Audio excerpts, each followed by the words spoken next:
Thank you. ಸಾರಿ, ನಿಮ್ಮ ಮಾತಿನ ಹೋಗಕ್ಕೆ ನಾನು ಮಧ್ಯದಲ್ಲಿ ಅಲ್ಪ ವಿರಾಮ ಆಗ್ದಂಗೆ ಆಯ್ತು. ಅಡ್ಡಿಲ್ಲ. ಕತೆ ಇಷ್ಟೇ. ಒಬ್ಬ ರಾಜ ಒಬ್ಬ ಜ್ಯೋತಿಷಿಯನ್ನ ತನ್ನ ಜಾತಕವನ್ನು ಕೇಳಿದಂತೆ ಸಭೆಯಲ್ಲಿ. ಆವಾಗ ಜ್ಯೋತಿಷಿ ನಿನ್ನ ಮುಂದೆ ನಿನ್ನ ಕುಟುಂಬದವರು ಎಲ್ಲ ಸತ್ತು ಹೋಗ್ತಾರೆ ಅಂತ ಹೇಳಿದ. ಇವನ ರಾಜನಿಗೆ ಬಹಳ ಸಿಟ್ಟು ಬಂತು. ಇವನ್ ತಗೊಂಡೋಗಿ ಜೈಲಿಗೆ ಹಾಕಿ ಅಂತಂದ್ರಂತೆ. ಅವನನ್ನು ಜೈಲಿಗೆ ಹಾಕಿದ್ರು. ಇನ್ನೊಬ್ಬ ಜ್ಯೋತಿಷಿಯನ್ನು ಕರೆದ್ರು. ಆ ಜ್ಯೋತಿಷಿ ಇವನ ಜಾತಕವನ್ನು ನೋಡಿ, ರಾಜರೇ, ನಿಮ್ಮ ಜಾತಕ ಎಷ್ಟು ಚೆನ್ನಾಗಿದೆ ಅಂದ್ರೆ ನಿಮ್ಮ ಎಲ್ಲರಿಗಿಂತಲೂ ಜಾಸ್ತಿ ವರ್ಷ ಬದುಕ್ತೀರಿ ನೀವು, ಅಂಥ ದೀರ್ಘಾಯುಷ್ಯ ನೀವು ಅಂತ. ಬಹಳ ಖುಷಿ ಆಯ್ತು ರಾಜನಿಗೆ. ಎರಡು ಅರ್ಥವೂ ಒಂದೇ. ನೀನು ಎಲ್ಲರಿಗಿಂತ ದೀರ್ಘಾಯುಷ್ಯ ಅಂದ್ರೆ ಉಳಿದವರೆಲ್ಲ ನಿನ್ ಮುಂದೆ ಹೋಗ್ತಾರೆ ಅಂತಲೇ ಅರ್ಥ. ಮೊದಲನೇ ಜ್ಯೋತಿಷ ಆ ರೀತಿಯಲ್ಲಿ ಹೇಳಿದ್ದ. ಇವನು ತುಂಬಾ ದೀರ್ಘಾಯುಷ್ಯ, ನೀವು ಎಲ್ಲರಿಗಿಂತಲೂ ಜಾಸ್ತಿ ದಿನ ಬದುಕ್ತೀರಿ ಅಂತ ಹೇಳಿದಾಗ ಅವನು ಖುಷಿಯಾಗಿ ಅವನಿಗೆ ಸನ್ಮಾನ ಮಾಡಿದ್ನಂತೆ. ಮಾತಿನಲ್ಲಿ ಇಷ್ಟು ವ್ಯತ್ಯಾಸ ಇರುತ್ತೆ ಅನ್ನೋದನ್ನ ಸುಕೀರ್ತಿ ಅವರು ತುಂಬಾ ಚೆನ್ನಾಗಿ ಹೇಳಿದ್ದಾರೆ. ಮತ್ತೊಮ್ಮೆ ನಾನು ವಂದಿಸಿ ನನ್ನ ಮಾತು ಮುಗಿಸ್ತೇನೆ.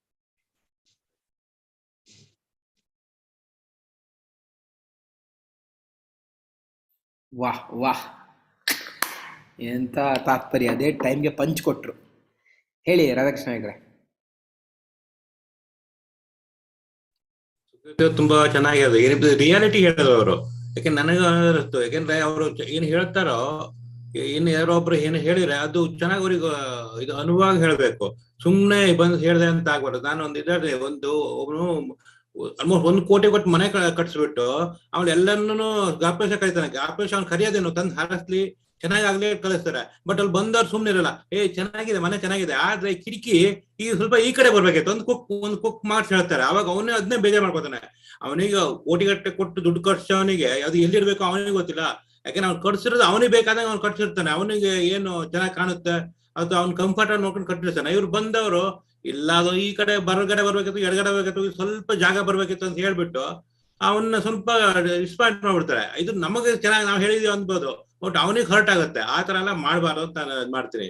ಯಾಕಂದ್ರೆ ಇದು ನಾನು ಮಾಡಿದ್ದಲ್ಲ, ಎಲ್ಲ ಇದ್ರಲ್ಲಿ ಕೇಳಿದ್ದು. ಈ ತರ ಆದ್ರೆ ತುಂಬಾ ಹರ್ಟ್ ಆಗುತ್ತೆ. ಅವ್ನ ನಿಮ್ಗೆ ಕರೆದಿರೋದು ಆಶೀರ್ವಾದ ಮಾಡಿ ಅಂತ, ಆಶೀರ್ವಾದ ಬಿಟ್ಟು ಅವ್ನಿಗೆ ಹರ್ಟ್ ಮಾಡಿ ಬರ್ತೀರಾ ನೀವು ಅಂತ ಇವ್ರು ಸುಕೀರ್ತಿ ಅವ್ರು ಚೆನ್ನಾಗಿ ಹೇಳಿದ್ರು ಅವತ್ತು. ವೀರ ವೇಷದಲ್ಲಿ ಮಾತಾಡಿದ್ರು ರಾಧಾಕೃಷ್ಣ ಹೆಗ್ಡೆ ಅವರು. Thank you sir. ಮತ್ತೆ ಯಾರಿಗೇನಾದ್ರು ಹೇಳ್ಬೇಕು ಅಂತಿದ್ಯಾ ಆಸೆ? ಹೇಳಿ ಸುಕೀರ್ತಿ.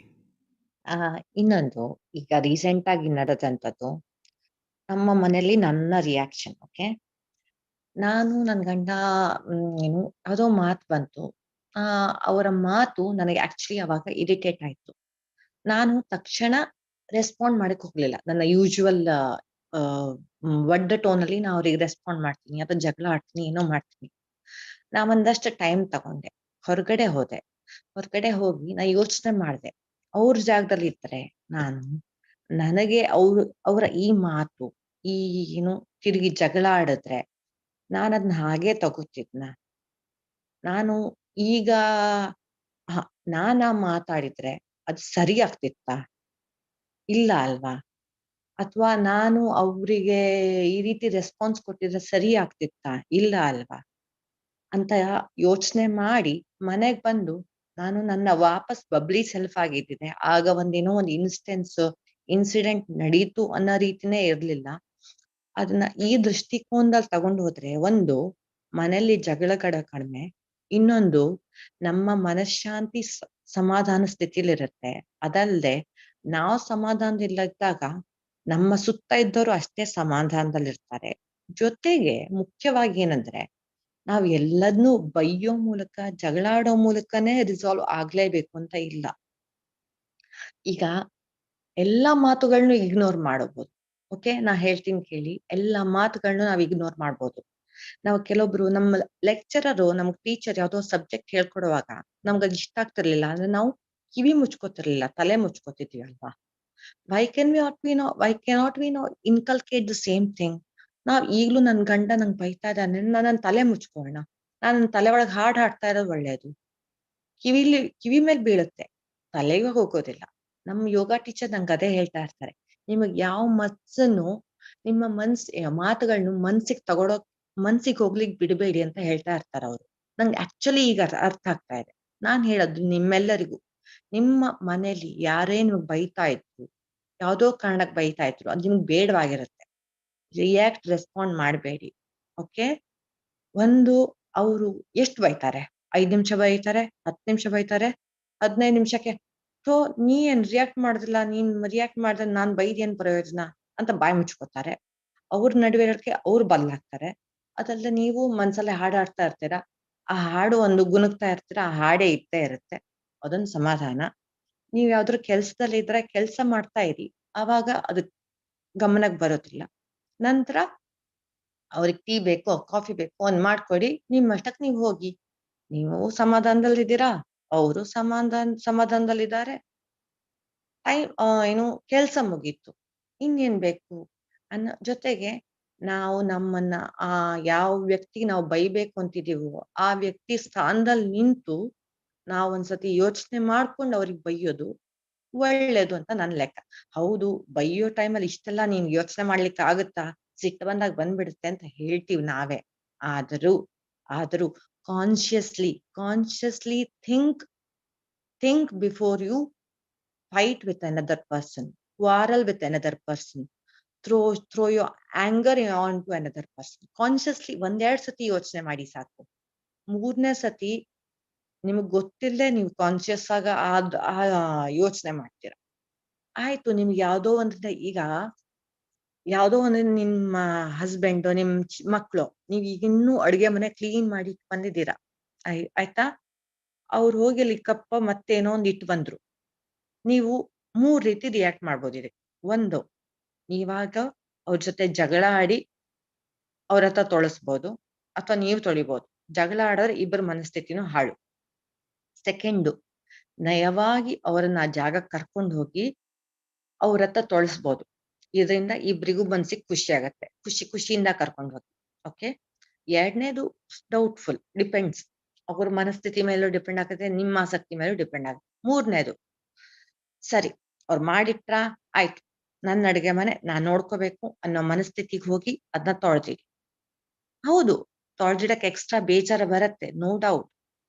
ಆದ್ರೂ ತೊಳೆದಿಡಿ. ಏನೋ ಒಂದ್ ಬೇರೆ ಯೋಚನೆ ಮಾಡ್ತಾ ಖುಷಿಯಿಂದ ಹೋಗೋದನ್ನ ತೊಳೆದಿಟ್ಬಿಡಿ. ನನ್ನ ಅಡುಗೆ ಮನೆ ನೀಟ್ ಆಯ್ತು. ಇದು ಅಡುಗೆ ಮನೆಗೆ ಅಂತಲ್ಲ, ಬೇರೆ ಎಲ್ಲಾ ಜಾಗಕ್ಕೂ ಅಪ್ಲೈ ಆಗತ್ತೆ. ನಾನೊಂದು ಎಕ್ಸಾಂಪಲ್ ಕೊಟ್ಟೆ. ಸೊ ಈ 2ನೇದು 3ನೇ ಇನ್ಸ್ಟೆನ್ಸ್ ಅಲ್ಲಿ ನೀವು ಖುಷಿಯಿಂದ ಇದ್ದೀರಾ, ಅದ್ರಲ್ಲೂ 3ನೇದು ಇನ್ನೂ ಸಮಾಧಾನದಿಂದ ಇದ್ದೀರಾ. ಐ ವುಡ್ ಸಜೆಸ್ಟ್ ಈ 2 ಮತ್ತೆ 3ನ ಆದಷ್ಟು ಇನ್ಕಲ್ಕೇಟ್ ಮಾಡಕ್ ನೋಡಿ. ಇದೆಲ್ಲ ನಾನು ಮಾಡ್ತಾ ಇದ್ದಿದ್ದೆ ತಪ್ಪುಗಳು. ನಾನು ಈಗೀಗ ಕಾನ್ಶಿಯಸ್ಲಿ ಅಭ್ಯಾಸ ಮಾಡ್ಕೋತಾ ಇದ್ದೀನಿ. ಇದ್ಯಾವ್ದು ನಾನು ಚಿಕ್ಕನ್ ಹಿಂದಿನಂತೂ ಬಂದಿಲ್ಲ. ಅದ್ ನಮ್ಮ ಅಮ್ಮಂಗ್ ಗೊತ್ತು, ಎಲ್ಲರಿಗೂ ಗೊತ್ತು ನನ್ನ ಆಟಿಟ್ಯೂಡ್ ಹೇಗಿತ್ತು ಅಂತ. But I would suggest try small things changing in your life. ಅವ್ರು ಹೇಳ್ತಾರಲ್ಲ, small changes can give big impact ಅನ್ನೋದು.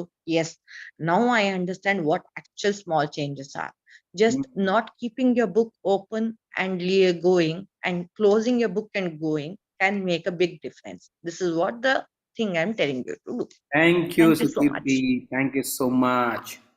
ಸೂಪರ್. ಹೌದು, ಮಾತಾಡ್ಬೇಕಾದ್ರೆ ಏನು ಅಂತ ಸ್ವಲ್ಪ ವಿಚಾರ ಮಾಡಿ ಮಾತಾಡ್ಬೇಕು ಅನ್ನೋದು ಎಷ್ಟು ಸಖತ್ತಾಗಿ. ಸೊ ಎಲ್ಲರೂ ಹೈಫೈ ಕೊಡಿ ಸುಕೀರ್ತಿಗೆ ಅಲ್ಲಿಂದಾನೆ. ನಿಮ್ಮ ಲ್ಯಾಪ್ಟಾಪ್ ಸಪ್ ಅಂತ ಹೊಡೀರಿ, ಆ ಸ್ಕ್ರೀನ್ ಹೊಡೆದೇ ಬೇಡ. ಓಕೆ. ಸೊ ನಾನು ಹಂಗೆ ಒಂದ್ಸಲ ಪಕ್ಕದ ಮನೆಯವರು, ನಮ್ಮ ಪರಿಚಯ ಇದ್ದವರು, ಅವ್ರ ಹೆಸರು ಶ್ರೀಧರ್ ಅಂತ. ತುಂಬ ತಲೆನೋಯ್ತಾ ಇತ್ತು ಆ ದಿನ, ಈ ಹೆಲ್ತ್ ಕ್ಲಬ್ಗೋರ್ಗಿಂತ ಮುಂಚೆ.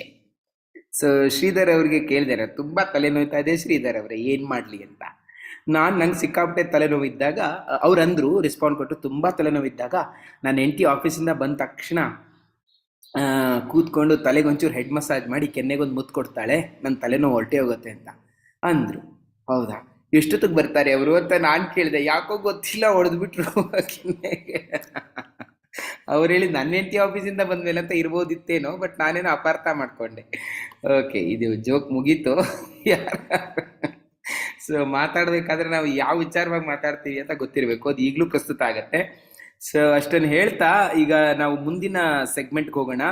ಸೊ ಫಸ್ಟ್ ಹಾಫ್ ಮುಗೀತು, ಮ್ಯಾಜಿಕ್ 30, ಮ್ಯಾಜಿಕ್ 45 ಆಯ್ತು. Okay, so we will move to the next part. ಅದನ್ನ ಮಾಡಕ್ಕೆ ಮತ್ತೊಬ್ಬರು ಬರ್ತಾ ಇದ್ದಾರೆ, ಒಂದು ಅಮೇಝಿಂಗ್ ಪರ್ಸನ್. ಅವ್ರ ಮಾತಲ್ಲೂ ಮ್ಯಾಜಿಕ್ ಸಕ್ಕತ್ತಾಗಿದೆ. ಏನು ಕಲಿಯಕ್ಕೆ ಸಿಗುತ್ತೆ? ಯಾರೆಲ್ಲ ಕಲಿತಾ ಇದ್ದೀರಾ? ಎಲ್ಲರೂ ಸ್ಕ್ರೀನ್ ಎದುರುಗಡೆ ಗೌತಮ್ ಬುದ್ಧ ತರ ಕುತ್ಕೊಂಡ್ಬಿಟ್ಟಿದ್ದಾರಪ್ಪ, ಏನು ಮೂಮೆಂಟೇ ಕಾಣ್ತಾ ಇಲ್ಲ. ಎಸ್, ಸ್ಟಕ್ ಆಗಿಲ್ಲ ತಾನೇ network? Yes, so let me welcome this amazing lady. ಏನ್ ಕಲ್ತ್ಕೊಳಕ್ಕಿದೆ ಅಂತ ನಾನು ಕ್ಯೂರಿಯಸ್ ಆಗಿದ್ದೀನಿ ಇವತ್ತು. She is none other than our Savita Rao. Yes miss Savita, over to you. Thank you. Before I start, once again, thank you, Sukirti. It was interesting to understand perspective from the younger generation. My daughters are also of your age, so that was enlightening. Thank you, dear. Good morning, everybody.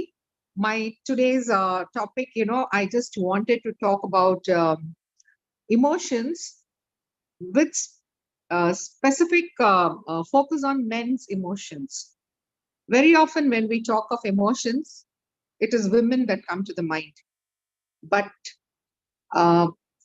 it's sad that, society in general do not focus on the emotional well-being of men also. And it is important because they also constitute 50% of the population. And at the end of my talk, I'm going to tell why for me this is very important. So when we talk about women, there are a lot of things that come to the mind. Like women are it's easy for women to express themselves. But when it comes to men, they do not. So does it mean that men don't have emotions? Men don't have feelings? No, men also have feelings and emotions. But sadly, the society is so conditioned that men are not permitted to express certain kind of emotions. Like if I feel sad, it's okay for me to shed few tears and everybody accepts it. In fact, they feel happy about it. Okay, just cry. And it's easy for us. But are men allowed the same freedom? No. That is because of the cultural ingrained, and we are not talking just about India, it is all over the world. So again, does it mean that men don't feel sad? Men don't feel unhappy? So this is where the difference comes. So why this is important is when we talk about emotional intelligence, emotional awareness is very important. So we have to recognize our feelings. So what happens is when men feel sad, when they feel unhappy, or any other kind of a feeling, because they cannot express it in that specific manner, what do? They express it. But they express it in a manner that society accepts it. So what are the kind of emotions that society thinks that it's okay for a man to express this? The first and foremost emotion which society accepts in man is anger. So it is very easy for man to express anger. And society accepts it, it's fine. So when a man expresses anger, either through actions or words, society takes it, it's normal. But if a man cries when he's sad, it's not accepted, it's not normal. And when we talk of society, women also constitute part of it. You should ask all the women here, because the percentage of women are more here. Would you like to see your husband, son, brother cry? No. Because it is very difficult for them to accept that a man can also cry. Maybe that's okay. Like, if they lose somebody in the family, then a man is crying, okay. But otherwise, if he's unhappy, if there is something bad that has happened, you can cry, but a man cannot cry. So what is happening? The man is forced to suppress these emotions inside. Just think about it. For so many years, right from the day you put a boy to school, a kindergarten kid, a boy, there is a fear. See, when you look at a child, irrespective of whether it is a boy or a girl, the initial fear of attending school the first day, leaving your secure home environment and being among strangers, it is common whether it is a boy or a girl. But if a boy says, I don't want to go, I'm crying. In fact, there was a video that was circulated even on the television. The parent also says that you're a boy, you should not cry. See, everybody is going to laugh at you. You're going to be made fun of. So for a 2.5-year-old, 3-year-old kid also, a male child, it's being forced that you are not supposed to cry. Just think, when that kid grows into an adult, into an elderly person, so many years of conditioning, it's like, you know, that feeling, you're just asking that person to push it down, push it down, push it down. What can the impact be?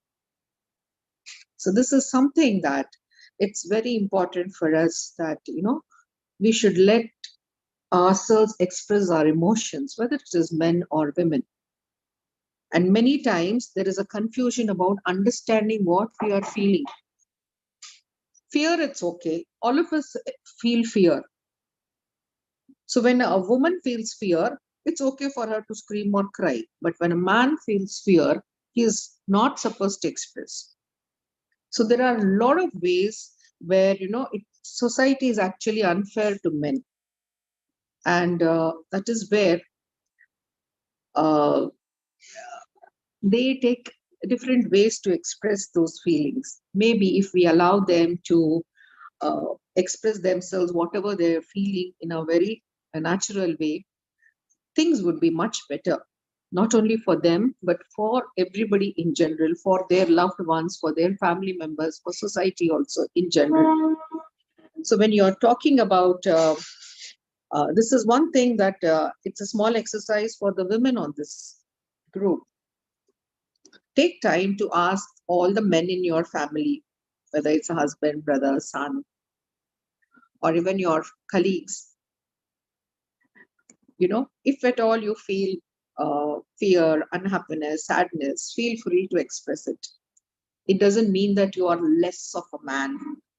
Your masculinity is not going to be, you know, reduced. You're still going to get the same kind of love, affection, and respect from us. This is very important for men. They feel that showing emotions is a sign of weakness. It is not. But if it comes out in different forms, then definitely it turns into a weakness. That is why when you see there, you know, when you talk of depression, when you suppress your emotions, you get into depression. Nobody talks about men getting into depression. There is so much of talk on the page 3s and everywhere about women getting depressed and all that. Men also do that. Then they also suffer from anxiety. They have so much of responsibility of taking care of the family. Not all families have both men and women working. Lot of families have only men as the breadwinner. So the pressure of taking care of the family is also more. So they do go through a lot of stress in their life. If they are given the freedom to express their feeling, I am not sure, you know, I'm not very, you know, I don't know whether if this is going to help. If these kind of words are also kind of listened to, there won't be a need for anybody to seek emotional or should you say help from outside sources. So this is where for me it is very important that you know, emotional well-being of men is also important. And the word I would want to use it is to be vulnerable. Usually the word vulnerable has a negative connotation. If you are vulnerable, people are going to exploit you. That is how it is thought. But it is okay to be vulnerable in groups like this, where we all trust one another. It's okay to be vulnerable amongst our family and close ones, because they love us and we can trust them with expressing ourselves freely. So when that happens, it's going to do good for us as well as for others. Then miscommunication, misunderstandings, and expressing wrong emotions for wrong feelings will no longer be there. There are a couple of things like, you know, there is one book, if I'll just share it on the chat box, Better Boys, Better Men. It is written by Andrew Greener. If when you get time, you can please read it. So the whole purpose of me saying this is because it's a small story, again, a personal story that I just want to share here. A lot of things have happened with regards to my father. He's no longer there. For me, these feelings are coming more because March 3rd is going to be the first death anniversary of my father. So when I look back at his life, he passed away at the age of 83. A lot of his last few years, especially after my mother passed away, were related to these aspects, emotional well-being, because he never understood that it is okay to feel sad, it is okay to feel unhappy, it is okay to feel insecure. But everything, if it is expressed in the form of anger, it leads to mental illness. And in his later stages of life, he suffered from all of that. And it was very sad to see a person who was so intelligent, so brilliant, who came up with so many innovations, that his last few years had to go like this. So thank you very much. That's all from me today. Oh my God, Savita, it comes like a podcast. Whenever you speak, right, it doesn't have to, I mean, a retake kind of thing or overlapping of words. Every line what you say is like underlineable words and sentence, and you nail it every time. And you bring up those sensitive subjects onto the forum and present it so diplomatically and so very proficiently that we all feel ಹೌದಲ್ವಾ ಇದು ಹೆಂಗೆ ಇದು ನಂಗೆ ತಲೆಗೆ ಹೊಳಿಲಿಲ್ವಲ್ಲ ಅಂತ. ಇವತ್ತಿನ session ಯಾರಿಗೆಲ್ಲ ಯಪ್ಪ ಎಷ್ಟು ಕಾಮನ್ ಎಷ್ಟು ದಿನ ಆಗೋ ಸಬ್ಜೆಕ್ಟ್ ಇದು, ಬಟ್ ನಾವು ವಿಚಾರಣೆ ಮಾಡಿಲ್ಲ, ನಮ್ಮನೆ ಗಂಡಸರ ಬಗ್ಗೆ ನಾವು ನೋಡೇ ಇಲ್ಲ ಅಂತ ಯಾರಿಗೆಲ್ಲ ಅನಿಸ್ತು ಅಲ್ವಾ? ನೋಡಿ ರಾಜು ಯಾರೆಲ್ಲ ಕೈ ಎತ್ತಾ ಇದ್ದಾರೆ ನೋಡಿ, ಯಾರು ಮಾತಾಡಲ್ಲ ಅವ್ರೆಲ್ಲ ಕೈ. ಅಕ್ಷತಾ ಕೇಳೋಣ. ಅಕ್ಷತಾ, ನೀವು ಕೇಳಿಸ್ಕೊಂಡ್ರ ಒಗ್ಗರಣೆ ಹಾಕ್ತಾನು ಮಧ್ಯದಲ್ಲಿ? ನೀವು ಅಡಿಗೆ ಮನೇಲಿ ಇದ್ರಿ ಅಲ್ವಾ? ಬಟ್ ನಿಮ್ಗೆ ಇವತ್ತು ಮಾತಾಡಿಸಿದ ಅರ್ಥ ಆಯ್ತಾ? ವಿಷಯ ಅರ್ಥ ಆಯ್ತಾ? ಆಯ್ತು ಸರ್. ಏನ್ ಇಷ್ಟ ಆಯ್ತು ನಿಮ್ಗೆ ಹೇಳಿ? ಅಂದ್ರೆ ಹೆಂಗೆ ಹೆಂಗೆ ಪ್ರಾಬ್ಲಮ್ಸ್ ಫೇಸ್ ಮಾಡ್ಬೇಕು, ಹೆಂಗ್ ಇದ್ ಮಾಡ್ಬೇಕು, ಹೆಂಗೆ ಲವ್ಲಿ ಆಗಿರ್ಬೇಕು. ಮ್ಯೂಟ್ ಮಾಡ್ಕೊಂಬಿಟ್ರು, ಮ್ಯೂಟ್ ಆಗೋಯ್ತಲ್ಲಮ್ಮ. ನೆಕ್ಸ್ಟ್ ಯಾರು ಹೇಳ್ಬೇಕು ಅಂತಿದ್ದಾರೆ? ಡಿಜಿಟಲಿ ಹ್ಯಾಂಡ್ ರೈಸ್ ಮಾಡಿ. What did you learn? I learned very important thing today. Hello Ravi. ಹಾ ಪ್ರಭಾವತಿ ಅವರು ಇದ್ದೀರಾ? ನೀವು ಎಲ್ಲಿದ್ದೀರಾ? ಎಲ್ಲೋ ಹೋಗ್ಲಿಲ್ಲ, ಅಶರೀರ ವಾಣಿ ಆಗ್ತಾ ಇದೆ. ಹಾ ಹೇಳಿ. ಇಲ್ಲ ಈ ವಿಡಿಯೋ ಆನ್ ಇದೆ. ಓಕೆ, ಹಾ ಗೋ ಹೆಡ್ ಮ್ಯಾಮ್. ಅಲ್ಲ, ನನಗೆ ಸವಿತಾ ಅವ್ರು ಹೇಳಿದಾಗ ನಾನು ಮನೆಯಲ್ಲಿ ಎಲ್ಲರೂ ಹೆಣ್ಮಕ್ಳೇ ಇರೋದು, ನನಗೆ ಒಂದೊಂದ್ಸರಿ ಗಂಡಸ್ರನ್ನ ಅರ್ಥ ಮಾಡ್ಕೊಳ್ಳೋದು ಕಷ್ಟ ಅನ್ಸತ್ತೆ. ಒಂದೆರಡು ವಿಷಯ ನಾನು ನಮ್ಮನೆಯವ್ರ ಬಗ್ಗೆನೂ ನೋಡಿದೀನಿ. He wants to be pampered and when pampered he speaks normally with us and with love and everything. So ನನಗೆ ಇವತ್ತು ಅವ್ರು ಹೇಳಿದ ವಿಷಯಗಳು ಕೆಲವು ಅರ್ಥ ಆಯ್ತು. I try to be soft towards my husband because he is the only gentleman at home. Thank you, Savita madam. And another thing is that we all should think of our days in the end. Our last days must be full of happiness and we should not regret anything. So that also something I got to know. Clear all the throttles what we have now and then live happily, live freely. That is most important. And that is another health factor, I guess. Thank you, Savita madam. Thank you, Narayan. I know if I miss these sessions, I will miss a lot. But my schedule doesn't allow me to actively participating in this. But anyway, I'll try to make it up all the time. Yeah. Thank you, Narayan. Thank you, community. Thank you, Savita madam. I really feel day by day I am elated actually for having Savita in our community. Very true, very true. My pleasure. ನಾವು ಹೈದರಾಬಾದ್ ಅಲ್ಲಿ ಮುತ್ತು ಸಿಗತ್ತೆ, pearl ಸಿಗತ್ತೆ ಅಂತ ಕೇಳಿದ್ವಿ. ಎಲ್ಲರೂ ಮುತ್ತುಗಳೇ. ಹೈದರಾಬಾದಿನ ಮುತ್ತು, ಪುತ್ತೂರಲ್ಲಿ ಒಂದೇ ಮುತ್ತು ಅನ್ಕೊಂಡಿದ್ವಿ, but Hyderabad ಅಲ್ಲಿ ಸಿಗೋ ಪರ್ಲ್ ನಮ್ಮ ಸವಿತಾರಾವ್. And very important. ಎಸ್ ಪ್ರತ್ಯುಂಜಯ ಅವರು ಹೇಳಿ.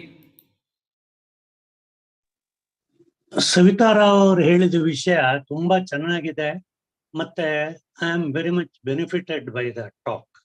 ಒಂದು, ಅವರು ಹೇಳಿದ ಪಾಯಿಂಟ್ 2 ಪಾಯಿಂಟಿಗೆ ನಾವು ಸ್ವಲ್ಪ ಸೋಷಿಯಾಲಜಿಕಲ್ ಇದನ್ನ ನೋಡ್ಬೇಕು ಅನ್ಸುತ್ತೆ ನನಗೆ. ಮನುಷ್ಯ ಈ ಇಮೋಷನ್ಸ್ ಏನಿದೆ ಅದು ಇವತ್ತು ಬಂದಿದ್ದಲ್ಲ, ಅನಾದಿ ಕಾಲದಲ್ಲಿ ಮನುಷ್ಯ ಜೀವನದಲ್ಲೇ ಬಂದಿದ್ದು. ಈಗ ನಮ್ಮ ಸಮಾಜ ಆಗಿರೋದು ಇವೆಲ್ಲ ಇತ್ತೀಚೆಗೆ. ಮೊದಲು ಅನಾಗರಿಕ ಅಂತ ನಾವೇನ್ ಹೇಳ್ತೇವೆ, ಆ ಕಾಲದಲ್ಲಿ ಬೇಟೆಯಾಡಿ ಹೊಟ್ಟೆ ತುಂಬಿಕೊಳ್ಳುವಂತ ಕಾಲದಲ್ಲಿ ಒಂದು ಕುಟುಂಬ ವ್ಯವಸ್ಥೆ ಅವರಿದ್ದಿತ್ತು ಅಂತ ತಿಳ್ಕೊಳ್ಳೋಣ. ಆವಾಗ ಹೆದರಬೇಡ ಅಂತ ಹೇಳೋದು ಗಂಡಸಿಗೆ ತುಂಬಾ ಮುಖ್ಯ. ಯಾಕೆ? ಗಂಡಸು ಹೊರಗೆ ಹೋಗಿ ಬೇಟೆಯಾಡಿ ಪ್ರಾಣಿಯನ್ನು ಕೊಂದು ಮನೆಗೆ ತಂದು ಅವ್ರಿಗೆ ಊಟಕ್ಕೆ ಕೊಡ್ಬೇಕಾದಂತ ಕರ್ತವ್ಯ ಅವನ ಮೇಲೆ ಇತ್ತು. ಅವನು ಹೆದರುವವನಾದ್ರೆ ಅವನು ಬೇಟೆ ಆಡ್ಲಿಕ್ಕೆ ಸಾಧ್ಯ ಇಲ್ಲ. ಒಂದು ಹುಲಿ ಬರ್ಬೋದು ಎದುರುಗಡೆ, ಸಿಂಹ ಬರ್ಬೋದು, ಬಟ್ ಹೆದರದೆ ಅವನು ಕಾಡಿನಲ್ಲಿ ಹೋಗ್ಬೇಕು. ಆದ್ರಿಂದ ಹೆದರಬೇಡ ಅನ್ನೋದು ಗಂಡಸಿಗೆ ಹೆಚ್ಚಿಗೆ ಒತ್ತಿದ್ರು ಅಂತ ಕಾಣಿಸುತ್ತೆ. ಹಾಗೆ ಆಹಾರ ನಿದ್ರಾ ಭಯ ಮೈಥುನಾದ್ಯಂ ಸಾಮಾನ್ಯಮೇತತ್ ಪಶುಭಿರ್ ನರಾಣಂ ಅಂತ ಹೇಳಿ, ಅಂದ್ರೆ food, sleep, fear and coition, these are all common for humans as well as animals. ಹಾಗಿದ್ರೆ ಮನುಷ್ಯನಲ್ಲಿ ಸ್ವಲ್ಪ ವ್ಯತ್ಯಾಸ ಇದೆ ಅಂತ. ಹಾಗಾಗಿ ಭಯ ಅನ್ನುವಂಥದ್ದು it is common, it should be there. ಈಗ ಗಂಡಸಿಗೂ ಭಯ ಇದ್ದೇ ಇದೆ, ಹೆಂಗಸಿಗೂ ಭಯ ಇದ್ದೇ ಇದೆ. ಆದ್ರೆ ಗಂಡಸಿನ ಭಯವನ್ನ ಸಪ್ರೆಸ್ ಮಾಡೋದನ್ನ ಕಲಿಸಿದ್ದಾರೆ ಮೊದಲಿಂದ ಅನಿಸುತ್ತೆ.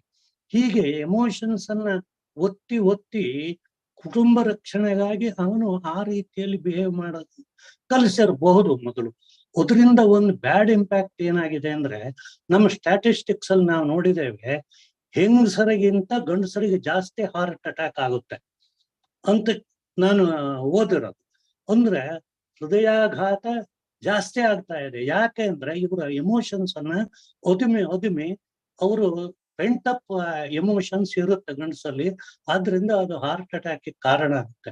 ಅವರು ಸವಿತಾ ರಾವ್ ತುಂಬಾ ಚೆನ್ನಾಗಿ ಹೇಳಿದ್ದಾರೆ, ಗಂಡಸಿಗೆ ಅವನ ಎಕ್ಸ್ಪ್ರೆಷನ್ ಬಿಟ್ಬಿಟ್ರೆ, ಅವನ ಇಮೋಷನ್ಸ್ ನೆಲ್ಲ ಫ್ರೀಯಾಗಿ ಹೊರಗಡೆ ಬಂದ್ರೆ ಇಟ್ಸ್ ವೆರಿ ಗ್ರೇಟ್. ಆಕ್ಚುಲಿ ನಮ್ಮ ಸೊಸೈಟಿಯು ಎಷ್ಟೋ ಸುಧಾರಣೆ ಆಗುತ್ತೆ. ಗಂಡಸು ಥ್ರೂ ಆಂಗರ್ ಹಿ ಎಕ್ಸ್ಪ್ರೆಸಸ್ ಹಿಸ್ ಇಮೋಷನ್ಸ್. ತಪ್ಪು, ಅದರಿಂದಾನೇ ನಮ್ಮ ಸೊಸೈಟಿ ಸಣ್ಣದಕ್ಕೆ ಒಂದು ಸಿಗರೇಟ್ ಕೊಡ್ಲಿಲ್ಲ ಅಂತ ಕೊಲೆ, ಏನೋ ಒಂದು ದಾರಿ ಬಿಟ್ಕೊಡ್ಲಿಲ್ಲ ಅಂತ ಕೊಲೆ, ಇವೆಲ್ಲ ಯಾತಕ್ ಬರ್ತಾ ಇದೆ ಅಂದ್ರೆ ಮನುಷ್ಯನಲ್ಲಿ ಅವನ ಎಕ್ಸ್ಪ್ರೆಷನ್ಸ್ ಅನ್ನ, ಅವನ ಎಮೋಷನ್ಸ್ ಅನ್ನ ಫ್ರೀಯಾಗಿ ಎಕ್ಸ್ಪ್ರೆಸ್ ಮಾಡೋದು ಹ್ಯೂಮನ್ ಇದಾದ್ರೆ, ಗಂಡಸು ಹೆಂಗಸು ಹೇಗೆ ರಿಯಾಕ್ಟ್ ಮಾಡ್ತಾಳೋ ಹಾಗೆ ಗಂಡಸು ರಿಯಾಕ್ಟ್ ಮಾಡೋದಾದ್ರೆ ಬಹುಶಃ society would have been much healthier ಅಂತ ನನಗೆ ಅನ್ಸೋದು. ಆದ್ರಿಂದ what she said has got a very big impact on the social behavior of the society. Thank you very much, sir. Oh my god, ಎಷ್ಟು ಪ್ರಬುದ್ಧವಾಗಿರುತ್ತೆ ನಮ್ಮ morning session ಅಂತ ಅಂದ್ರೆ, ತೂಕದ ಮಾತುಗಳು. ಇದು ಸಾವಿರಾರು ಜನರ ಎದುರುಗಡೆ ಪ್ರಸ್ತುತ ಆಗ್ಬೇಕಿಂತ ಡಿಬೇಟ್ಗಳು. ನಾವು 28 ಜನ ಇದ್ದೀವಿ ಕಾಲಲ್ಲಿ ಅಂತ, ಒಂದು 28 ಜನನೂ ಕಡಿಮೆ ಇಲ್ಲ. ಆದರೆ ನನ್ನ ರಿಕ್ವೆಸ್ಟ್ ಏನಂದ್ರೆ, ಈ ಫೋರಮ್ ಅನ್ನ ಜಾಸ್ತಿ ಜನರಿಗೆ ತಲುಪೋ ಥರ ಮಾಡಿ. ಯಾಕಂದ್ರೆ ಯಾರಿಗೆಲ್ಲ ಅನ್ಸುತ್ತೆ ಪುರುಷ ಸಮಾಜಕ್ಕೆ ಇವತ್ತಿನ ಸೆಷನ್ ಎಷ್ಟು ಕ್ರಿಟಿಕಲ್. ಎಲ್ಲರೂ ಆಫ್ಕೋರ್ಸ್ ಅವ್ರಿಗೆ ಪ್ಯಾರಲಲಿ ಅವ್ರ ಜೊತೆ ಹೆಣ್ಣಿದ್ರೆ ತಾನೇ ಅರ್ಥ ಮಾಡ್ಕೊಂಡು ಕೇಳಕ್ಕಾಗೋದು. ಈಗ ನೋಡಿ, ಬುಧಪ್ಪ ಅವ್ರಿಗೆ ಎಷ್ಟು ಹೆಲ್ಪ್ ಆಯಿತು, ಪಕ್ಕದಲ್ಲೇ ವೈಫ್ ಇದ್ದಾರೆ. ನನಗೆಷ್ಟು ಹೆಲ್ಪ್ ಆಯಿತು, ನನ್ನ ವೈಫ್ ಕೇಳಿಸ್ಕೊಳ್ತಾ ಇದ್ದಾರೆ. ಇಲ್ಲ ಇರೋ ಎಲ್ಲರಿಗೂ ಹೆಲ್ಪ್ ಆಗಿರುತ್ತೆ. ಈಗ ಲೇಡೀಸ್ ಒಬ್ಬರೇ ಕುತ್ಕೊಂಡವ್ರಿಗೂ ಹೆಲ್ಪ್ ಆಗಿರುತ್ತೆ. ಯಾರಿಗೆಲ್ಲ ಹೌದು ಅನ್ಸುತ್ತೆ, ರೈಟ್? ಓ ಮೈ ಗಾಡ್, ನನ್ಗೆ ಎಷ್ಟು ಖುಷಿ ಆಗ್ತಾ ಇದೆ ಈ ಫೋರಮ್ನಲ್ಲಿ ಅಂತ ಹೇಳಿದ್ರೆ, ಒಬ್ಬೊಬ್ಬರ ಮಾತುಗಳು ಕೂಡ ಆ ವೇಟೇಜೇ ಬೇರೆ. ಇದನ್ನ ಮಿಸ್ ಮಾಡ್ಕೋಬಾರ್ದು ನಾವು. ಎಸ್, ರಾಜೇಶ್ವರಿ ಕೈ ಎತ್ತಿದ್ರು. ಹೇಳಿ ರಾಜೇಶ್ವರಿ. ಸವಿತಾ ರಾವ್ ತುಂಬಾ ಚೆನ್ನಾಗಿ ಮಾತಾಡಿದ್ರು ಇವತ್ತು. ಬಿಕಾಸ್ ಎಮೋಷನಲ್, ಯಾಕಂದ್ರೆ mostly men don't express most of the time. So ಅವ್ರು ಎಕ್ಸ್ಪ್ರೆಸ್ ಮಾಡಿದಾಗ ಇನ್ನು ಅಂಡರ್ಸ್ಟ್ಯಾಂಡಿಂಗು ಬೆಟರ್ ಆಗತ್ತೆ. ಸೊ ತುಂಬಾ ಚೆನ್ನಾಗಿತ್ತು. ನೀವು ಹಿಂಗೆ ಪ್ರತಿದಿನ ಮಾತಾಡ್ಬೇಕು ಸೆಷನ್ ಅಲ್ಲಿ, ಕೈ ಎತ್ತಿ ಮಾತಾಡ್ಬೇಕು. ಹೇಳಿ ಪ್ರತಿಮಾ ಭಟ್. ಸವಿತಾ ರಾವ್ ಅವರು ತುಂಬಾನೇ ಚೆನ್ನಾಗಿ ಮಾತಾಡಿದ್ರು. ಏನಕ್ಕೆ ಜೆಂಟ್ಸ್ ಮನ್ಸಲ್ಲೇ ಇಟ್ಕೋತಾರೆ, ಮನಸ್ಸು ಬಿಚ್ಚಿ ಮಾತಾಡಲ್ಲ, ಅದೊಂದು ತುಂಬಾ ಚೆನ್ನಾಗಿ ಎಕ್ಸ್ಪ್ರೆಸ್ ಮಾಡಿದ್ರು. ಆಮೇಲೆ ನಾನು ಸ್ಟಡಿ ಇದ್ ಮಾಡ್ದಂಗೆ ಮೃತ್ಯುಂಜಯ ಅವ್ರು ಹೇಳ್ದಂಗೆ ಆ ರೀಸನ್ಗೋಸ್ಕರನೇ ಗಂಡಸರಿಗೆ ಹಾರ್ಟ್ ಅಟ್ಯಾಕ್ ಆಗೋದು ಜಾಸ್ತಿ ಇದು ಅಂತ ನಾನು ಓದಿದ್ದೆ. ಅದ್ರ ಜೊತೆಗೆ ಇನ್ನೂ ಒಂದಿದೆ, ಏನು ಅಂದ್ರೆ ಅದು ಗಂಡಸರು ಹೆಂಗಸರಿಗಿಂತ ಆಯುಷ್ಯ ಕಡಿಮೆ ಗಂಡಸರಿಗೆ ಇದು ಅಂತ. ಇವನ್ ಗಂಡ ಹೆಂಡತಿ ಇಬ್ರಲ್ಲಿ ಯಾರು ಒಬ್ರು ಫಸ್ಟ್ ಹೋಗ್ಲೇಬೇಕು. ಬಟ್ ಗಂಡ ಫಸ್ಟ್ ಹೋದ್ರು ಅಂದ್ರುನು ಹೆಂಗಸರು ಎಷ್ಟೊಂದ್ ವರ್ಷ ಲಾಸ್ಟ್ ವರೆಗೂ ಅದನ್ನೇ ಹುರಕ್ತಾ ಕುತ್ಕೊಳ್ಳಲ್ಲ. ಅವ್ರು ಬೇರೆ ಮನೆ ಕೆಲಸ ಬೇರೆ ಇದ್ರ ಜೊತೆಗೆ ಹೆಲ್ಪ್ ಮಾಡ್ಕೊಂಡು ಹೊರಗಡೆ ಇದ್ ಮಾಡ್ಕೊಂಡು ಆತರ ತುಂಬಾ ವರ್ಷನೇ ಆಮೇಲೆ ಬದುಕಿರ್ತಾರೆ. ಬಟ್ ಲೇಡೀಸೇ ಫಸ್ಟ್ ಹೋಗಿ ಜೆಂಟ್ಸ್ ಇದ್ರೆ ಅದು 1-2 ವರ್ಷನೂ ಇರಲ್ಲ, ಅಷ್ಟು ಅಟ್ಯಾಚ್ಡ್ ಆಗಿರ್ತಾರೆ ಎಮೋಷನಲಿ, ಬಟ್ ಹೊರಗಡೆ ಹೇಳ್ಕೊತಿರಲ್ಲ. ಹಂಗಾಗಿ ಆ ಗಂಡಸರಿಗೆ ಹೆಂಗಸರಿಗೆ ವಯಸ್ಸಾದ್ಮೇಲೆ ಬದುಕಿರೋ ರೇಟ್ ಇದೆಯಲ್ಲ, ಸೊ ಅದು ಗಂಡಸರು ಕಡಿಮೆ ವರ್ಷ ಬದುಕಿರೋದಂತೆ ಆ ಸ್ಟ್ಯಾಟಿಸ್ಟಿಕ್ಸ್ ಇದು. ಸೊ ಇನ್ನೊಂದು ಇದು ಅವ್ರು ಹೇಳ್ದಂಗೆ ಅದು ಗಂಡಸರು ಅಂದ್ರೇನೆ ಗತ್ತು ಗೈರತ್ತು ಇರಬೇಕು ಇದು ಅಂತ ಸಮಾಜದಲ್ಲಿ ಇರೋದಕ್ಕೆ ಅವರು ಎಕ್ಸ್ಪ್ರೆಸ್ ಮಾಡಕ್ಕೆ ಒಂಥರ ಹೆಸಿಟೇಟ್ ಮಾಡ್ತಾರೆ. ಬಟ್ ನಮ್ಮನೇಲಿ ನಮ್ ತಂದೆ ವಿಷಯ ಹೇಳ್ಬೇಕು ಅಂದ್ರೆ ತುಂಬಾ ಎಮೋಷನಲ್ ಪರ್ಸನಲ್ ಆಗಿದ್ರು ಅವರು. ಮನೆಗೆ ಯಾರು ಬಂದ್ರು ಸೂಕ್ಷ್ಮವಾಗಿ ಪ್ರತಿಯೊಂದು ವಿಷಯನೂ ಇದ್ ಮಾಡ್ಬಿಟ್ಟು ಚಿಕ್ಕ ಮಕ್ಕಳಿಂದ ಹಿಡಿದು ದೊಡ್ಡವ್ರವರಿಗೂ ನಮ್ ಮನೆಗ್ ನಮ್ ತಂದೆ ಕಾಂಟ್ಯಾಕ್ಟಿಗೆ ಒಬ್ರು ಬಂದ್ರು ಅಂದ್ರೆ ಅವ್ರದ್ದು ಫಾಲೋವರ್ ಒಂಥರ ಲವ್ ಆಗ್ಬಿಡ್ತಾ ಇತ್ತು ಅವ್ರಿಗೆ. ಅಷ್ಟು ಚೆನ್ನಾಗಿ ಪ್ರತಿಯೊಬ್ಬರನ್ನು ವಿಚಾರಿಸ್ಕೊತಿದ್ರು. ಇವನ್ ಹೆಂಗಸರ ವಿಷಯದಲ್ಲೂ ಅಷ್ಟೇ, ಇವನ್ ನಮ್ಮ ಹೆಣ್ಮಕ್ಳು ಅಷ್ಟೇ. ನಾವು ಊರಿಗೆ ಹೋಗಿ ವಾಪಸ್ ಬರುವಾಗ ಕಣ್ಣೀರ್ ಸುರಿಸ್ತಾ ಕಳಿಸ್ತಾ ಇರ್ಲಿಲ್ಲ, ಮಾಮೂಲಿ ದಿವ್ಸದಲ್ಲಿ ಸಹಿತ. ಇವನ್ ಊರಲ್ಲೂ ಅಷ್ಟೇ, ಯಾರ ಮನೇಲಿ ಮದ್ವೆ ಆಗಿ ಹೆಣ್ಮಕ್ಳು ಕಳ್ಸ್ಕೊಡ್ಬೇಕಿದ್ರು ನಮ್ ತಂದೆ ಅಳ್ತಾ ಇದ್ರು. ಯೂಶುವಲಿ ಯಾವ್ದು ಗಂಡಸ್ರು ಆತರ ಮಾಡಲ್ಲ, ಅಷ್ಟೊಂದು ಒಂಥರ ಹೆಣ್ಗರಳು ಅಂತಾರಲ್ಲ ಆತರ ಅಷ್ಟು ಎಮೋಷನಲ್ ಪರ್ಸನ್ ಆಗಿದ್ರು ನಮ್ ತಂದೆ. ಸೊ ನಾವುಗಳು ಆ ಗುಣನ ಸ್ವಲ್ಪ ಅಳವಡಿಸ್ಕೊಂಡಿದೀವಿ ಇದು ಅಂತ ಅನ್ಸುತ್ತೆ. ನಮ್ ತಂದೆ ಅಷ್ಟ ಆಗದೆ ಇದ್ರು. ಥ್ಯಾಂಕ್ಸ್ ಕವಿತಾರಾವ್ ಅವ್ರು ಅದೆಲ್ಲ ನೆನ್ಪು ಮಾಡ್ಕೊಟ್ಟಿದ್ದಾರೆ. ಎಸ್ ಪ್ರತಿಮಾ, ತುಂಬಾ ಸೂಕ್ಷ್ಮವಾದ ಸರ್ವೆ ಮಾತನ್ನ ಹೇಳಿದ್ರಿ.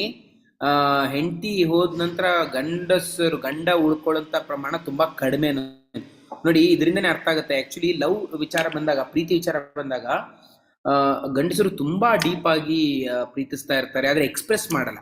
ಅದ್ ಯಾವಾಗ ಮೃತ್ಯುಂಜಯ ಅವ್ರು ಹೇಳ್ದಂಗೆನೆ ವ್ಯಕ್ತಪಡಿಸೋ ವಿಚಾರದಲ್ಲಿ ತಪ್ಪಾಗಿ ತಿಳ್ಕೊಂಡ್ಬಿಟ್ಟಿದ್ದಾರೆ. ಅಂದ್ರೆ ನೀವು ಧೈರ್ಯವಾಗಿರು ಅಂತ ಹೇಳೋದಕ್ಕೂ ಭಯ ಆದಾಗ ವ್ಯಕ್ತಪಡಿಸಬೇಡ ಅನ್ನೋದಕ್ಕೂ ತುಂಬಾ ವ್ಯತ್ಯಾಸ ಇದೆ. ಅದೆಲ್ಲೋ ಒಂದ್ ಕಡೆ ಸ್ವಲ್ಪ ಒಂದು ಕೂದಲೆಳೆಯೋ ಅಂತರ ಇದೆ ಅಂತೇನೋ ಅಷ್ಟೇನೋ ಮೇಸ್ಲಿ, ಆದ್ರೆ ಹಾಗೆ ಬಂದ್ಬಿಟ್ಟಿದ್ದು ಎಕ್ಸ್ಪ್ರೆಸ್ ಮಾಡಲ್ಲ. ಸೊ ಈ ಕಾಲಲ್ಲಿರೋ ಎಷ್ಟೋ ಜನ ಹೆಣ್ಮಕ್ಳಿಗೆ ಈ ಒಂದು ಸೆಷನ್ ತುಂಬಾ ದೊಡ್ಡ ಪಾಠ ಅಥವಾ ಒಂದು ಮೆಸೇಜ್ ಅಂತ ಅನ್ಸ್ಕೊಳ್ತೀನಿ ನಾನು. ಅಂದ್ರೆ ಪಾಠ ಅಂದ್ರೆ ಹಿಂಗ್ ಹಂಗಲ್ಲ, ಇನ್ ದ ಸೆನ್ಸ್ ಇದೊಂದು ಮೆಸೇಜ್. ನಿಮ್ ಗಂಡ ನಿಮ್ಮ ಹತ್ರ ಎಕ್ಸ್ಪ್ರೆಸ್ ಮಾಡದೇ ಇರ್ಬೋದು, ಬಟ್ ಅವ್ರಿಗೆ ಸ್ವಲ್ಪ ಕಚ್ಕುಳಿ ಮಾಡಿ ಹೇಳಿ, ನಿಜ ಹೇಳು ನೀನ್ ಲವ್ ಮಾಡ್ತೀಯ ತಾನೆ ಅಂತ, ಯಾವಾಗ ಆ ಕಡೆ ಅಂತ ಸುಮ್ಮನೆ ತಳ್ತಾರೆ. ಆದ್ರೆ ಅದೇ ಲವ್ ಮಾಡಿದವರು ಹಂಗೆ. So understand there language every time. ಅದು ಹಿಂಗೆ ಬಂದು ಕಡಲ್ ಮಾಡ್ಬೇಕು ಅಂತಾನೆ ಇಲ್ಲ. ಅವ್ರ ಮುನಿಸು, ಹುಸಿಗೋಪ ಇದೆಲ್ಲ ಕೂಡ ಲವ್ನ ಎಕ್ಸ್ಪ್ರೆಷನ್. ಪೊಸೆಸಿವ್ನೆಸ್, ನಿಮ್ಗೆ ಏನೋ ಒಂದು ಸ್ವಲ್ಪ ಆದಾಗ ಗದ್ರದ್ದು, ಇದೆಲ್ಲಾನು ಕೂಡ ಇರಬಹುದು ಲವ್ ಮಾಡೋದಂತ. ಆದ್ರೆ ಗಂಡಸರಿಗೆ ಒಂದು ರಿಕ್ವೆಸ್ಟ್ ಅಂದ್ರೆ ಎಕ್ಸ್ಪ್ರೆಸ್ ಮಾಡಿ, use the word which is meant for love expression. ಯಾವಾಗಲೂ ಅವಳು ಅರ್ಥ ಮಾಡ್ಕೊಳ್ಳಿ ಅಂತ ನೀವೇನು ಟೇಕನ್ ಫಾರ್ ಗ್ರಾಂಟೆಡ್ ಮಾಡ್ಕೋಬೇಕು. ಎಕ್ಸ್ಪ್ರೆಸ್ ಇಟ್ ಅನ್ನೋದು ನನ್ನ ಒಂದು ಚಿಕ್ಕ ಎಕ್ಸ್ಪೀರಿಯನ್ಸ್ ಅಲ್ಲಿ ನಾನು ಹೇಳ್ತಾ ಇರೋದಿಲ್ಲ. ನನಗಿಂತ ತಿಳಿದವ್ರು ತುಂಬಾ ಜನ ಇದ್ದಾರೆ ಈ ವಿಚಾರದಲ್ಲಿ, ಅದಕ್ಕೇನೆ. ಸೊ ಎಸ್, ಐ ಥಿಂಕ್ ಎಲ್ಲರೂ ಹೇಳಿದ್ರು ಅನ್ಸುತ್ತೆ. ಮತ್ತೆ ಯಾರಿಗಾರು ಹೇಳ್ಬೇಕು ಅನ್ಸುತ್ತಾ ನಿಮ್ಮ ಒಂದು ಭಾವನೆ ಇವತ್ತಿನ ಸೆಷನ್ಗಳ ಮೇಲೆ? ಒಂದಾದ ನಂತರ ಒಂದು ಸುಕೀರ್ತಿ ಅವ್ರದ್ದು, ಆಮೇಲೆ ಸವಿತಾ ಅವ್ರದ್ದು. So amazing session. ಯಾರಿಗೆಲ್ಲ ಅನ್ಸುತ್ತೆ ಇವತ್ತಿನ ಸೆಷನ್ ಅಮೇಝಿಂಗ್ ಆಗಿತ್ತು ಅಂತ ಅನ್ಮ್ಯೂಟ್ ಮಾಡ್ಕೊಂಡು ಟುಡೇಸ್ ಸೆಷನ್ ವಾಸ್ ಅಮೇಝಿಂಗ್ ಅಂತ ಹೇಳಿ ನೋಡೋಣ. Today's session was amazing. Thank you, Sukirti and Savita Rao madam. Amazing session. Amazing, Sukirti and Savita Rao madam. ಹೌದು, ಸೂಪರ್ ಇತ್ತು. So ಎಲ್ರು Sukirti, Savita madam. ಈಗ ಬೆಳಿಗ್ಗೆ ವರ್ಕೌಟ್ ಹೇಳ್ಕೊಟ್ಟಂತ ರವಿನಾರಾಯಣ್ಗೂ, ಮ್ಯಾಜಿಕ್ 30 ಮಾಡಿದಂತ ಸುಕೀರ್ತಿ ಅವ್ರಿಗೂ, ವಿಡಿಯೋ ಪ್ಲೇ ಮಾಡಿದಂತ ಪ್ರತಿಮಾ ಭಟ್ ಅವ್ರಿಗೂ, ಮತ್ತೆ ಅಮೇಝಿಂಗ್ ಟಾಪಿಕ್ ಅನ್ನ ಮಾಡಿದಂತ ಸವಿತಾ ರಾವ್ ಅವ್ರಿಗೂ ಎಲ್ರೂ ಬಾಯ್ ತುಂಬಾ ಮನಸ್ಸು ತುಂಬಾ ಥ್ಯಾಂಕ್ ಯು ಅಂತ ಮನಸ್ಸಿಂದ ಹೇಳಿ ನೋಡೋಣ. Thank you ರವಿ ಅವರೇ, thank you Savita Rao madam, Thank you Ravinarayan, thank you Savita madam, And thank you everyone. Thank you Savita. Thank you so much. Thank you. ಹೇಳ್ತಾ, ಸೊ ನಿಮ್ಮ ಟೀಮಲ್ಲಿ ಯಾರದಾದ್ರೂ ಮಿಷನ್ ಮೇಕ್ ಓವರ್ ಆಗಿಲ್ಲ ಅನ್ನೋದಾದ್ರೆ ಅವ್ರನ್ನ ನಿಮ್ಮ ಕೋಚ್ ಗಮನಕ್ಕೆ ತನ್ನಿ. ಮತ್ತೆ ಎಲ್ಲರಿಗೂ ಮ್ಯಾರಥಾನ್ ರೀಚ್ ಆಗೋ ತನಕ ಅವ್ರಿಗೆ ಸೆಕೆಂಡ್ ಶೇಕ್ನ ಇಂಪಾರ್ಟೆನ್ಸ್ ಏನು ಮತ್ತೆ ಅದರ ಹೆಲ್ಪ್ ಏನು ಅನ್ನೋದನ್ನ ಕ್ಲಾರಿಫಿಕೇಶನ್ ಅವರಿಗೆ ಕೊಡಿ. ಮತ್ತೆ ಈಗ ಬ್ರೇಕ್ಔಟ್ ರೂಮ್ ಓಪನ್ ಆಗುತ್ತೆ. ನಿಮ್ಮ ತಂಡಕ್ಕೆ ನೀವೆಲ್ಲೂ ಬ್ರೇಕ್ಔಟ್ ರೂಮಲ್ಲಿ ಗೈಡ್ ಮಾಡಿ. ವೀಕ್ಲಿ ಒಂದು ಸೆಷನ್ ನಾವು ಬ್ರೇಕ್ಔಟ್ ರೂಮನ್ನು ಸ್ವಲ್ಪ ಜಾಸ್ತಿ ಎಕ್ಸ್ಟೆಂಡ್ ಮಾಡೋಣ ಅಂತ ಅನ್ಕೊಳ್ತಾ ಇದ್ದೀವಿ. ಸೊ ದಟ್ ನಿಮಗೆ ನಿಮ್ಮ ಟೀಮ್ ಜೊತೆ ಮಾತಾಡೋಕ್ಕೆ ಇನ್ನೂ ಜಾಸ್ತಿ ಅವಕಾಶ ಸಿಗಲಿ ಅಂತ. ನಾಳಿನ ಸೆಷನ್ ಇನ್ನೂ ಅಮೇಝಿಂಗ್ ಆಗಿರುತ್ತೆ, ಮಿಸ್ ಮಾಡ್ಕೋಬೇಡಿ. ಟುಡೇ ಬೀಯಿಂಗ್ ಅ ಟ್ಯೂಸ್ಡೇ, ಇವತ್ತಿನ ಸಾಯಂಕಾಲದ ಹ್ಯಾಪಿ ಟು ಹೆಲ್ಪನ್ನು 6 to 7 ಮಿಸ್ ಮಾಡಬೇಡಿ. ನಿಮ್ಮ ಪರಿವಾರದವ್ರನ್ನೆಲ್ಲ ಈ ಸೆಷನ್ಗೆ ತಂದು ಕೂರಿಸಿ ಸಾಯಂಕಾಲ 6 to 7 ಅಲ್ಲಿ. ಅವ್ರು ಮಿಸ್ ಮಾಡ್ಕೊಳ್ತಾ ಇದ್ದಾರೆ. ಯಾರಿಗನ್ಸುತ್ತೆ why should I only have fun ಅಂತ. ಅವರ್ family members also deserve all this information, right? ಇಷ್ಟು ಪ್ರೀತಿಯಿಂದ ಹೇಳ್ಕೊಡುವಂಥ ಟಾಪಿಕನ್ನು ನೀವು ಅವ್ರಿಗೂ ಮಿಸ್ ಆಗದಿರೋ ಥರ ನೋಡ್ಕೊಳ್ಳಿ. ಮತ್ತು ಇವತ್ತಿನ OTDಯಲ್ಲಿ ಯಾರ ತಲೆಯ ಕಿರೀಟ ನಿಮ್ಗೆ ಇಷ್ಟ ಆಯಿತು ಅನ್ನೋದನ್ನು ನೀವು ಚಾಟ್ ವಿಂಡೋದಲ್ಲಿ ಹಾಕ್ಬೋದು. ಸ್ಕ್ರೀನಲ್ಲಿ ಒಮ್ಮೆ ನೋಡಿದಾಗ ಎಲ್ಲರೂ ಕಾಣ್ತಾರೆ. ಸೊ ಯಾರ ಕಿರೀಟ ನಿಮ್ಗೆ ಇಷ್ಟ ಆಯ್ತು ಅಂತ ಚಾಟ್ ವಿಂಡೋದಲ್ಲಿ ಹಾಕಿ ನೋಡೋಣ. ನಾನು ಕ್ವಿಕ್ಕಾಗಿ ಅನೌನ್ಸ್ ಮಾಡ್ತೀನಿ. ಡಿಜಿಟಲಿ ಹ್ಯಾಂಡ್ ರೈಸ್ ಮಾಡಿದ್ರೆ ಅವಾಗ ಕೌಂಟ್ ತೊಗೊಳಕ್ಕೆ ಈಸಿ ಆಗುತ್ತೆ. ಒಬ್ಬರಿಗೆ ಹ್ಯಾಂಡ್ ರೈಸ್ ಮಾಡಿದವ್ರು ಇನ್ನೊಬ್ರಿಗೂ ನೀವೇ ಹ್ಯಾಂಡ್ ರೈಸ್ ಮಾಡಬಾರ್ದು. ಆವಾಗ ಏನಾಗುತ್ತೆ, ನೀವು ವೋಟ್ ಪ್ಯಾಟರ್ನಲ್ಲಿ 2 ಜನರಿಗೆ ಒತ್ತದಂಗೆ ಆಗುತ್ತೆ. ವೋಟ್ ವ್ಯಾಲಿಡ್ ಆಗುತ್ತಾ? ಇಲ್ಲ, ಒಬ್ರು ಹಂಗೆ ಅಂತ ನಾನು ಎಲ್ಲರಿಗೂ ನ್ಯಾಯ ಕೊಡಬೇಕು, ಯಾರಿಗೂ ನೋವು ಮಾಡಬಾರ್ದು ಅಂತ ಆ ಬ್ಯಾಟನ್ ಮೇಲೆ ಎಲ್ಲರ ಹೆಸರು ಎದುರುಗಡೆ ಇಂಕ್ ಒತ್ತಿ ಬಂದಿದ್ದಂತೆ. ಅದು ಯಾರಿಗೊಬ್ರಿಗಾದ್ರೂ ಯೂಸ್ ಆಗುತ್ತಾ? ಇಲ್ಲ, ಡಿಸ್ಕ್ವಾಲಿಫೈ ಆಗುತ್ತೆ. ಸೊ ಇವತ್ತು ತಲೆಯ ಗೇಯರನ್ನು ಕೊನೆ ತನಕ ಹಾಕೊಂಡು ಕೂತ್ಕೊಂಡವರು ಪ್ರತಿಮಾ ಭಟ್, ವಿನೋದ ಭಟ್, ಸೌಮ್ಯ ಹೆಗ್ಡೆ, ಮತ್ತೆ ತಾರಾ, ಮತ್ತೆ ನಾಗೇಂದ್ರ ರಾವ್. ಮತ್ತೆ ಯಾರ್ದಾರ ತಲೆಯಲ್ಲಿ ಏನಾದ್ರು ಇದೆಯಾ? ನನ್ನ ತಲೆ ಮೇಲೂ ಇದೆ ಕೂದಲು, ಬಟ್ ಮೃತ್ಯುಂಜಯ್ ಸರ್ ಹಾಕೊಂಡೆ ಕೂತ್ಕೊಂಡು. ಓ ಎಸ್, ಮೃತ್ಯುಂಜಯ ಸರ್, ಸಬಿಹಾ ಶೇಖ್, ಇವರಿಷ್ಟು ಜನ ಹಾಕೊಂಡೇ ಕೂತ್ಕೊಂಡಿದ್ದಾರೆ. ಸೊ ಇವರಿಷ್ಟು ಜನರಲ್ಲಿ ಈಗ ಹಾಕೊಂಡ್ಬಿಟ್ರು ಮಂಜುಳಾ ಬೇಗವರು. ಅವ್ರು ಬೆಳಗ್ಗೆ 7 ಗಂಟೆಗೆ ಹಾಕೊಂಡಿದ್ರ. 7 ಗಂಟೆಯಿಂದ ಯಾರೆಲ್ಲ ಇದ್ರು ಸೌಮ್ಯ, ಅವ್ರಿಗೆ ಮಾತ್ರ ಕನ್ಸಿಡರೇಷನ್ ಕೊಡ್ಬೇಕು ನಾವು. ನೀವಿದ್ರ ಸ್ಟಾರ್ಟಿಂಗ್ ನಲ್ಲಿನೇ? ಪ್ರತಿಮಾ ಭಟ್ ಸ್ಟಾರ್ಟಿಂಗ್ ಇಂದ ಯಾರಿದ್ರು ಹೆಡ್ ಗೇರ್ ಹಾಕೊಂಡು? ಹೌದು, ಸ್ಟಾರ್ಟಿಂಗ್ ನಲ್ಲಿ ಸಬಿಹಾ ಶೇಖೆ ಹಾಕೊಂಡಿದ್ರು. ಫಸ್ಟ್ 1 ಅವರೇ ಇದ್ದಿದ್ದು. ಆಮೇಲೆ ಮಧ್ಯದಲ್ಲಿ ವಿಚ್ ಹಾಕ್ಬಿಟ್ಟು ಮತ್ತೆ ಇವಾಗ ಹಾಕೊಂಡ್ರು. ಆಮೇಲೆ ಸೆಕೆಂಡ್ ವಿನೋದ ಭಟ್ರು ವಿತ್ ಹೆಡ್ ಗೇರನೆ ಸೆಷನ್ಗೆ ಲಾಗಿನ್ ಆಗಿದ್ದು. ಪೌರ್ಣಿಮಾನು ತಲೆಗೆ ಟೋಪಿ ಹಾಕೊಂಡು ಲಾಗಿನ್ ಆಗಿದ್ರು. ಆಮೇಲೆ ಹಾಕೊಂಡ್ ಬಂದ್ರು ಅವರು. Okay, no problem. ಈಗ ಸದ್ಯಕ್ಕೆ ನೀವು ಕಣ್ಣೆದುರುಗಡೆ ಯಾರು ಕಾಣ್ತಾರೋ ವೋಟಿಂಗ್ ಮಾಡಕ್ಕಾಗತ್ತೆ. ಸೊ ಕ್ವಿಕ್ ಆಗಿ ಅನ್ಮ್ಯೂಟ್ ಮಾಡ್ಕೊಂಡು ಈಗ ಹಾಕೊಂಡಿರೋರ್ ಪೈಕಿ ಹೆಸರನ್ನ ಹೇಳ್ತೀನಿ ನಾನು. ಸಬಿಹಾ, ವಿನೋದ ಭಟ್, ಪ್ರತಿಮಾ ಭಟ್, ನಾಗೇಂದ್ರ ರಾವ್ ಅಂಡ್ ತಾರಾ, ಮತ್ತೆ ಮೃತ್ಯುಂಜಯ. ಇಷ್ಟು ಜನರಲ್ಲಿ ಯಾರಿಗೆ ವೋಟ್ ಕೊಡ್ಬೇಕು ಅನ್ಸುತ್ತೆ ಚಾಟ್ ವಿಂಡೋದಲ್ಲಿ ಬರೀರಿ ಅವ್ರ ಹೆಸರನ್ನ ಕ್ವಿಕ್ ಆಗಿ. ನನ್ನ ವೋಟು ಯಾರಿಗೆ ಅಂತ ನಾವು ಹಾಕ್ತೀನಿ. ಈಗ ಎಲ್ರು ನಿಮ್ಮ ವೋಟನ್ನ ಹಾಕಿ.